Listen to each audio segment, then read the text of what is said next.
What is the constitution? Constitution is a set of rules, book of laws.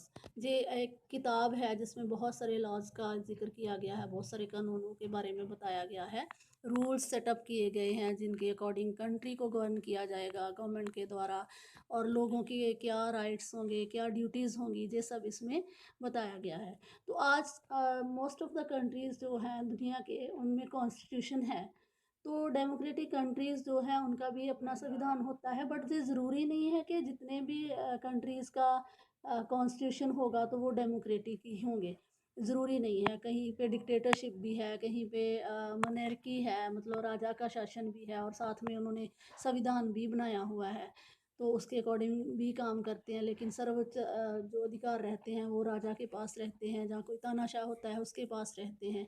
तो constitution सर्व several purposes. तो संविधान जो है वो बहुत सारे कामों के लिए गाइडलाइंस प्रदान करता है हमें। तो it lays out certain ideals that form the basis of the kind of country that we as citizens aspire to live इन।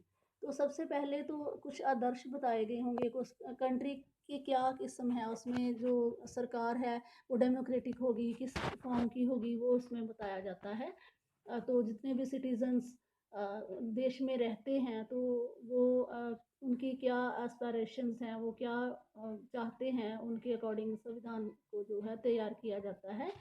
और put another way, a constitution tells us what the fundamental nature of our society is, कि हमारी society का, हमारे समाज का fundamental nature क्या होगा, मुडला जो उसकी किस्म है वो क्या होगी, मतलब किस तरह की गवर्नमेंट जो है वो कंट्री में होगी।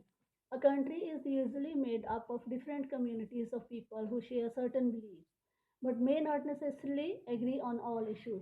तो क्या होता है कि कंट्री में बहुत सारे लोग रहते हैं, अलग अलग जातियों के, अलग अलग धर्मों के, अलग अलग भाषा बोलने वाले। तो ज़रूरी नहीं है कि वो सारे एक चीज़ पे ही सहमत हों।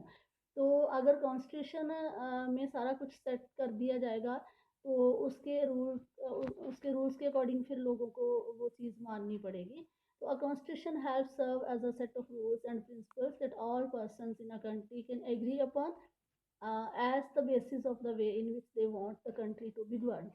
तो अब इसमें संविधान में हर चीज़ लिख दी जाती है कि किस तरीके से देश को चलाया जाएगा, लोगों के लिए क्या किया जाएगा, मतलब लोगों के सारे मुश्किलों को ध्यान में रख के, सारे हालात को ध्यान में रख के, उनके डिफरेंट बैकग्राउंड्स को ध्यान रख के ही जो संविधान है उसका निर्माण किया गया है। तो जो इस तरह से इसका निर्माण किया गया है कि सारे लोग इस पे सहमत हों।